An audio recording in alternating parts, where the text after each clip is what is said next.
Remember when gas was under $2 a gallon? When your grocery bill didn't make you wince? When buying a house seemed possible? Somewhere between then and now, something broke. And today, we're gonna walk through what happened and why it happened, so you can understand why we're in a cost of living crisis, even if you're doing everything right. Let's rewind back to 2019 for a second. Life wasn't perfect because things have never been perfect. Rent was still climbing high in big cities, student loan debt was still a thing, but the basics, they made sense. Gas hovered around $2.60 a gallon. A typical grocery trip for a family might run you $100 to $150, and that number stayed pretty consistent month to month. You could actually predict your expenses. And most importantly, when prices went up, they went up slowly. Inflation was boring, around 2% a year, the kind of number you never thought about because you didn't have to. And wages, they were actually keeping pace. The median household income was around $69,000, and while it wasn't making anyone rich, it covered the basics without constant stress. Your paycheck wasn't exploding, but it wasn't failing you either. The median home price was $329,000. Still a stretch for many, but at least it felt like a goal you could work towards. All in all, the cost of living felt manageable. That's what people miss. It wasn't a perfect economy, but if you worked, budgeted, and planned a little, you'd be okay. That was the baseline. Not luxury, not excess, just stability. But then everything started changing. Not all at once, but fast enough that many of us didn't realize what was happening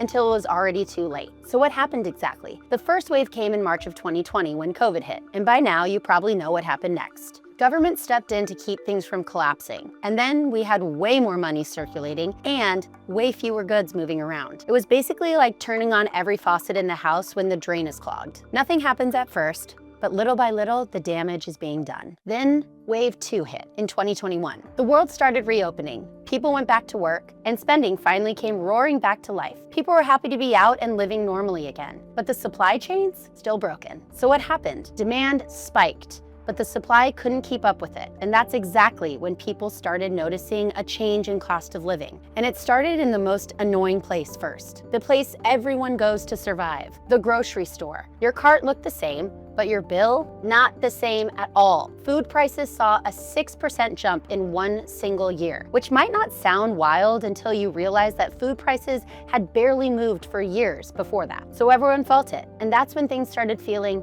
off. Then we have wave 3, early 2022. And this was the moment that nobody forgets. A major global conflict disrupted energy markets, and suddenly fuel prices exploded worldwide. Gas hit over $5 a gallon in the US, nearly double what it was in 2019. Filling up your tank went from a $40 expense to $70, $80, even $100 for some vehicles. And it wasn't a one-time spike. It stayed high for months. Oil prices spiked, and transportation costs surged. And here's the brutal reality. When energy gets expensive, everything gets expensive.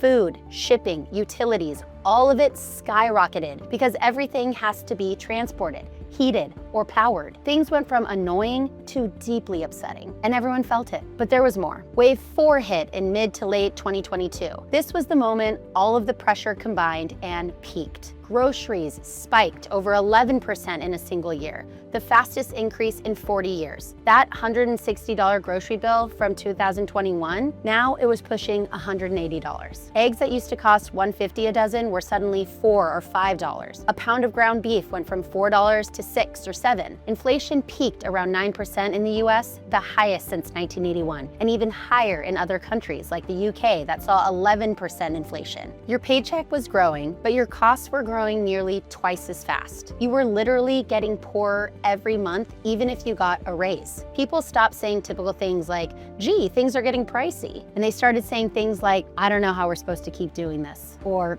if we even can. And then another surprise, wave 5, when housing literally went off the rails. Home prices rose more than 40% in just 2 years. Interest rates were low, demand exploded, and inventory practically disappeared. And the median home that was $329,000 in 2019 shot up to $438,000 in 2022. Homes that sold for $300,000 in 2020 were suddenly going for $450,000 with bidding wars and all cash offers. Mortgage payments went up $700 a month just for the median home, pricing almost everyone in their 20s and early 30s out of a home. This is when the dream of buying a home stopped feeling delayed and basically disappeared for a lot of people. A new, terrifying normal was setting in. And rent? It surged nearly 30% between 2020 and 2024. That $1,500 apartment in 2019, now it's $1,900 or more. We actually cover why rent keeps climbing in another video, so check that one out next. Now this brings us to wave 6 of the cost of living crisis, between 2023 and now. Headlines start popping up saying inflation was cooling down, and technically speaking, that's true. Politicians and economists started talking about how the crisis was over. But the problem is, cooling inflation doesn't mean prices went back down. It just means they stopped rising as fast. The cost of living was still far above what it was in 2019. Groceries and rent, two of the most basic needs, stayed uncomfortably high. So people might be hearing things are improving, but their bank accounts are still hurting. And that's how we got here, to this new, difficult to afford normal. It wasn't one moment, it was a chain reaction that reset the cost of everyday life. So the million-dollar question is, what can you do about it? Well, first, great job, because you're informed about what you've actually been up against. Keep educating yourself like you did by watching this video, and watch other ones on our channel. Because ignorance is not always bliss, and it will only keep you stuck in a bad financial situation. You want to keep building your financial literacy, and we've got another video breaking down all the personal finance terms we should have learned in school. Next, you have to face the music, aka your own financial situation.